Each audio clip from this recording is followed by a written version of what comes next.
Alright, what's up everyone? Just got back home here. Anyway, there's some news I want to talk about, and I couldn't really talk about it before because I was working on that Karen breakdown. So anyways, with the Karen reveal in TGS, they also announced, they as in Capcom, announced the Capcom Fighters Network. And this news kind of got swept under the rug a little bit because it got overshadowed so hard with the Karen reveal, and that's what I want to talk about right now. So this is actually really big news. In fact, I think this is the biggest news for Street Fighter V so far in my opinion, because it's just one of the many problems with like console multiplayer gaming in general. I play a lot of PC games. I played like, Counter-Strike 1.5, 1.6, Source, even some CSGO. I played Warcraft 3, I played WoW, played Han, Dota, League. All these games have the same thing in common, is that they have really strong online communities. The FGC has a really good community, but online it's like, almost non-existent besides forums, YouTube comments, Event Hub comments, etc. So by Capcom making this CFN, this Capcom Fighters Network, it is basically like making BNet, like BattleNet. This is huge. One thing that always bugged me is like when you log online into a Street Fighter game or something, you do your matches, it's just so lifeless. You log on, it's like ranked player match, that's it. You know what I mean? The communities are basically formed just in the lobby system. Most people like to play the lobby system. But like you don't even know what the hell's going on half the time. Like when you go onto BattleNet, you basically see all the news. You see these are the tournaments that are going on right now. These are like highlight videos and stuff like that. It's good. It feels alive, and that's why I think this is such big news, because Capcom's going to go really hard on making Street Fighter V an esport game. They're already working really hard on their netcode, making sure the netcode's up to par. Otherwise, this whole, thing falls apart, basically, right? So just let me read off some of the features here. So anyways, this CFN thing, it says placeholder for the logo, but anyways, so the Capcom Fighters Network is a community building tool that will be directly built into the online infrastructure of Street Fighter V. So it's basically like BNet. Here's a list of some things you can do in game. See where battles are happening all over the world on a heat map. I'll show you guys a screenshot of this. So basically, it'll show like the world map Street Fighter styles, and you'll see basically where all the games are being played at the time. This is kind of like not really a huge thing, but maybe if you're playing really late at night and you can't find any matches and you're curious like where's all the activity going, so then you can search those servers kind of thing. So it's kind of useful to see just what areas are the strongest, like most activity are playing around the world at different times or whatnot. View player profiles and detailed match statistics. This is basically just for scouting players. It's we've always had this feature before. Designate rivals throughout the world and monitor their performance. This is really cool. Say for example, I don't know, if you're playing Third Strike or something like that, okay? And you got this buddy of yours who plays Oro, and he just smashes you, 13-0 every single time, right? And you're like, damn man, I really need to work on Oro, but like this guy or whatever, he only plays you once, once a blue moon or whatever. So you're trying to search online, but no one plays Oro because he's just such a, unorthodox character. But with this system, this rival system, if you happen to play against someone who uses a specific character, I shouldn't really use a Third Strike character, but anyways, if you play against someone that uses a character that you're trying to work against, you can make him your rival. Or if you play against someone who's really good, a lot better than you, I'm like, this guy just bodied me, right? Make him your rival, and basically you can basically stalk him, and you can see when he goes online, and then you can challenge him and harass him basically. And this is really, really cool because, well, first this builds like that online relationship where you can run into somebody and then you can get better together kind of thing, right? It could be like a friendly thing.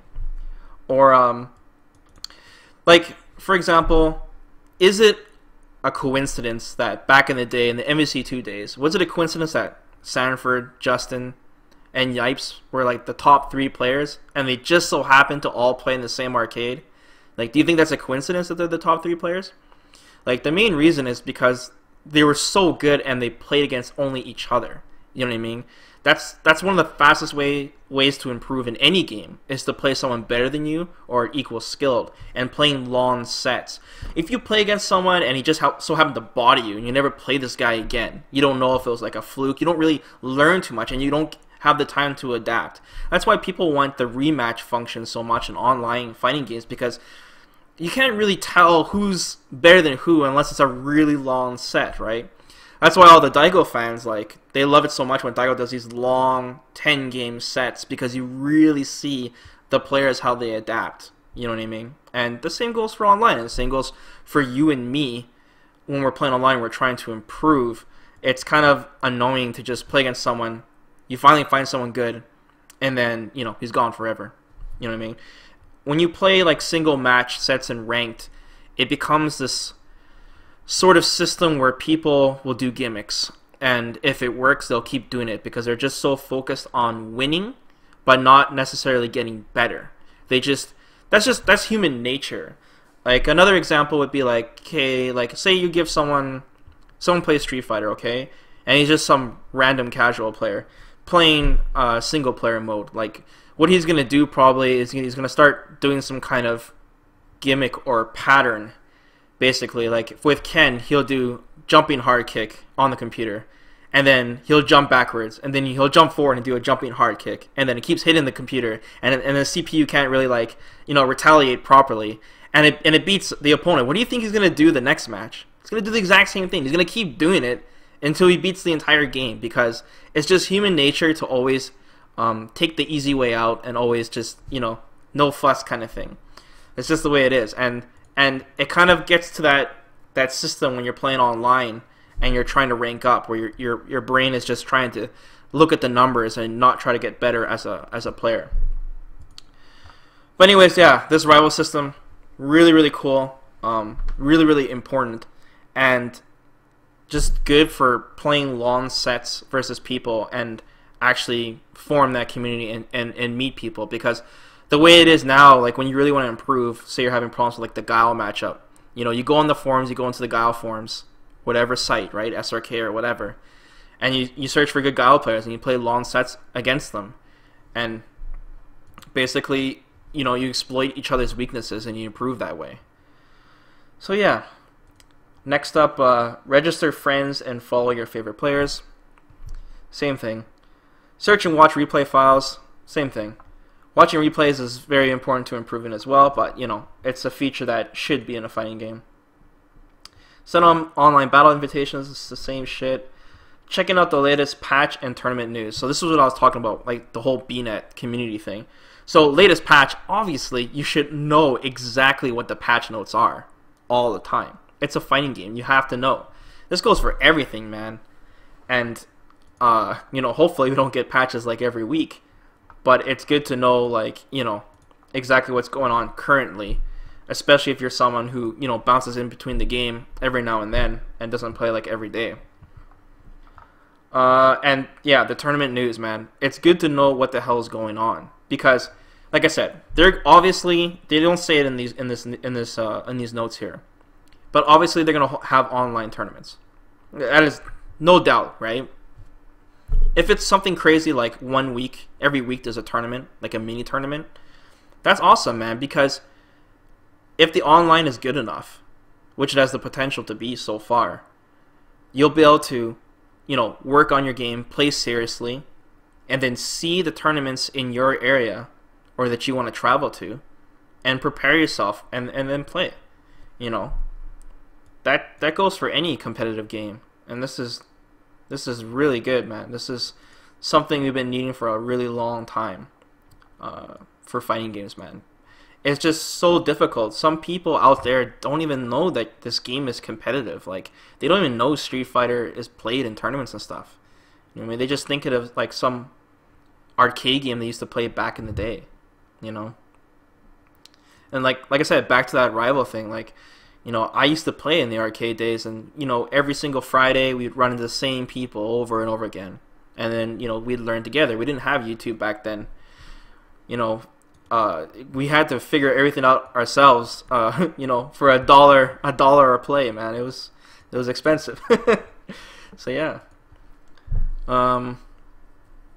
let's see here. We'll have more concrete details, blah, blah, blah. They're just showing the screenshot for the heat map. Oh yeah, okay, so they're going to have like this game tracking thing. So I was talking about this before, but when I was doing that whole Street Fighter V survey, when I was saying like the graph where it shows like if you're aggressive, defensive, technical or whatever, like all that information doesn't mean shit to me, right? It's just useless information. And I was saying in the survey, it would have been nicer to know, you know, how many times I've done a special move, how many times I tech throws, how many times I've been thrown, so I can see, you know, some faults without actually analyzing the footage. And this is exactly what they're adding, man. The game, there's this game tracker, and it shows you how you lost each individual round, okay? And it tracks all the information in a like a pie graph.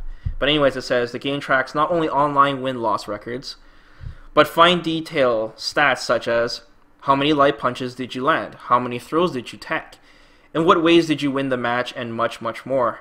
We are confident that players will appreciate this new knowledge and use it to push themselves to the next level and rise above the competition.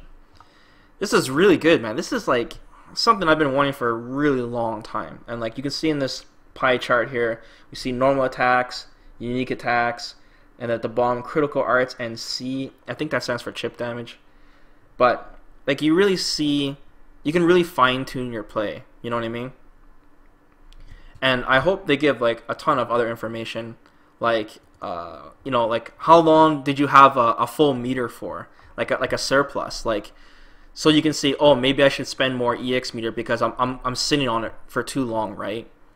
And I really like to see like the damage that you've gone from jump-ins and things like that, man. So you can really see like your bad habits. But of course, you know, watching replays will be the best way. But having this information plus visually seen is like another tool, right, to really help you improve, and that's great, man.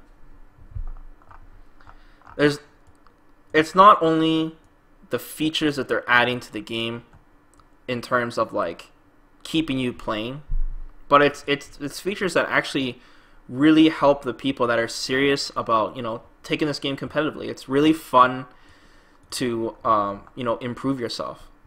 That's why we play it in the first place, right? Like, you know, there's nothing more frustrating than, say, Street Fighter 4. You want to be, you know, just because you play competitive doesn't mean you want to be the best in the world. It just means that you just want, you enjoy the game and you like to improve yourself and run into other people that enjoy the game. And when you play like something like Street Fighter 4, when the netcode is like ass, and then at the same time, you know, you can't even rematch these guys in ranked, it's frustrating. It makes you not want to learn. And like all this stuff is great. I really like it. One last thing I want to talk about is, looks like they're gonna have like an ELO system, because when I look at these screenshots, I see what league you're in, like Bronze League. ELO systems are pretty good, but I want to compare this to straight up League of Legends right now. The only thing I don't like about ELO systems is that you can eventually get to the highest level and then you basically can't go back down, kind of thing. I don't really like that, because for a fighting, like for League of Legends, for example, they have seasons, okay, and then you climb up every season. But the way they have it is, if I'm like Diamond League, for example, the next season I'll basically be Diamond League again, so I don't have to climb again. I don't like that, because the game changes all the time, and I think the way the ELO system should work is every season everyone starts at the bottom, like Bronze 5 bottom, and then everyone has to work their way up again, because there's always going to be exploits or gimmicks that will help people push them to the top. So for example, let's just say that, you know, Yun or Yang, remember Yun, how broken Yun was? There's a lot of people that were like, Yun was carrying them to the top, you know what I mean? And they exploit that, and they'll, you know, raise their elo, and then like, you know, the character will get nerfed, but they're still at the top, you know what I mean? And I don't like the idea, because if it resets every season, it encourages players to change characters and encourages them to not worry so much about losing. A lot of people don't like losing. They don't see the concept of losing as learning. And like that's like what I'm saying before, like, well, people are just so concerned about the numbers, you know what I mean, rather than the big picture overall. And if you make seasons and you make it reset, like I said, people won't be so concerned over that gimmicky shit. And, you know, like, basically, you know, cutting the cord and rage quitting and stuff like that. It'll prevent a lot of that. They don't make losses so insane. You know what I mean? Like, you know, this season it's like, hey, this season, man, I really want to master Cammy, right? So I'm going to play Cammy this season. And then next season, you know, you play a different character. But if they keep the elo at the top all the time, it kind of like, you know what I mean? You want to be the top Cammy, and you're so afraid to lose. And, you know, you'll be pulling the cords left, right, and center. But hopefully, Capcom will learn that, you know, pulling the cord gives you a loss. Because, you know, don't forget about the jail system and Killer Instinct, man. Don't forget. But yeah, man, I don't know about you guys, but this news to me is just so huge, and I don't see people talking about it that much. And like I said, it is kind of overshadowed by the Karen news, because I know Karen was just such a huge reveal for everyone. But this news is massive, man, and it looks like Phase 2 Capcom's going to test this out, along with the cross-platform for PC. So let me know what you guys' thoughts on this. Let me know what you want Capcom to add to this networking thing. Because this is really good news, like, for console gamers in general, dude. And I really hope they have, like, some team stuff where you can play, like, as a group of 5 people, or, you know, 2s or whatever, just, you know, KOF styles or SBO styles. That'd be awesome, man, because I'm planning to do a lot of streaming when Street Fighter V comes out, and I would love to just, you know, play with the chat, and it just, this whole community thing makes it so much easier, man. It just brings life to the game, honestly. It really does. You know, not all of us live in California, man. And we, you know, arcades are basically dead. You know, Street Fighter V is not going to be in arcades. They say it's not going to be in Japanese arcades. But this is just a great alternative, you know. This is basically how it is now, right, for all other games. It can be done. So, once again, guys, just wanted to share my thoughts this morning before I go to sleep. And, yeah, I'll see you guys next time.